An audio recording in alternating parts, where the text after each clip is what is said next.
So many of my clients will come back after a holiday, but be really disappointed that they now have some foot pain or foot numbness. They're like, what did you do on your holidays? Lots of hills, lots of walking, all the things that are supposed to be good for me. Those are the things that can also cause the muscle to be overworked and ultimately give you pain or numbness in the top of your foot.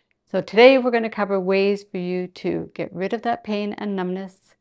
And all you need are your hands and a comfortable position. So let's talk about where those muscles are. So these muscles are all found in your lower leg. In the front of the lower leg, we have tibialis anterior. It's responsible for lifting the foot. We have our extensor digitorum longus and extensor digitorum brevis, two extensor muscles, which mean they're pulling the toes up towards the sky. And those muscles, along with the one that just controls the big toe, the extensor hallucis longus, their job is literally to clear your foot so you don't catch your toe on anything, so that you don't catch the stair when you're going up.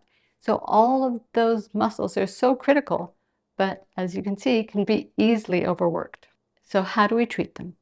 We treat them just as we would any other muscle.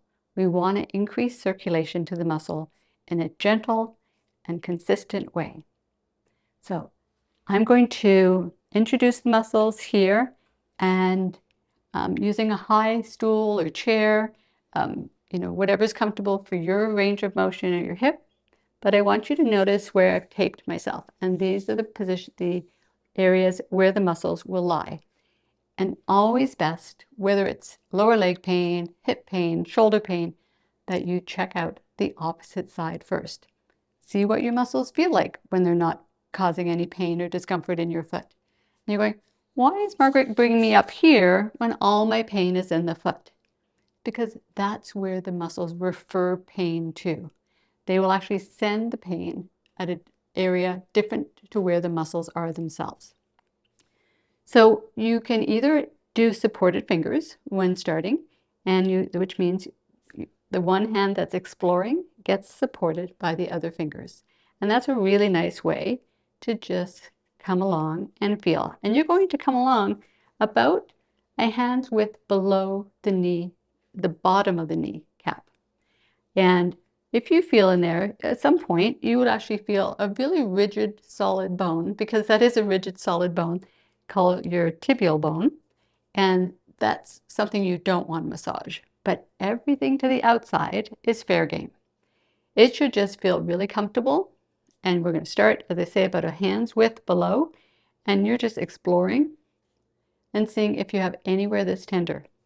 So the extensor hallucis longus muscle is sitting over here to the side. And where I'm at right now is the extensor digitorum longus.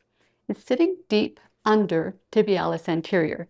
So once we do the first scouring and checking, if you go, not bad, doesn't feel too painful or anything, then you might want to go deeper, because as I say, this muscle actually lies underneath another muscle. So at which point you could, again, go a little bit deeper. If you have arthritis in your hands, then using a small ball and using that between your palm and the leg works really nicely. So I would start with a soft ball, and not too small to begin with. And again, just coming in, starting at that space and exploring. And you can go side to side or up and down. We're following all the same massage guidelines as we do with all the muscles, which means we enter it with kindness. We're entering and we're doing short strokes, and those strokes are going to be focused in one direction. We're looking for any tenderness down the muscle. If you find that point that's tender, then it's worth another 6 to 12 strokes. Now, as you're working this, and I'm noticing it, my supporting leg is feeling tired. So there's nothing wrong with going and exploring both legs from side to side, or working from a lower stool. But please ensure that what you're being mindful of also is your spinal position. So then, from here, we're going to explore extensor hallucis, so that we're coming out about an inch from the outside border. We're almost on the very side of the lower leg.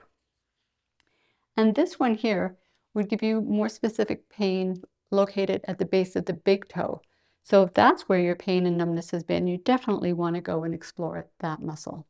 Again, stroking in one direction, you're making your strokes be always at a comfortable level. And if you can come back throughout the day, great. Now, this lower muscle here is not a very thick muscle, and so it's really important that we just use our hands and we go gently. It's the extensor digitalis brevis, and so it lifts the toes, and as soon as you lift your toes, you place your hands here, you're going to feel that muscle contract. And you might decide you want to wear a sock, even, and massage through a sock when exploring that muscle. But any of these locations can give you tenderness, and if they reproduce the pain or numbness that you have, then you know you're exactly on the right spot. So be patient with the muscle, be patient with yourself, come back to it often. Try to reduce the things that cause the discomfort. So for instance, if you, went hiking, all of a sudden and you added, 5 kilometers to your hike and more hills, then remember that for your next hike, or try to modify your current plans to go, well, maybe I'll pick some level ground instead of hiking. Maybe I'll explore a different part of Seattle that doesn't have another staircase. Those kind of things. The triggering elements that brought on the pain, you definitely have to reduce them or eliminate them if you want your pain to be eliminated.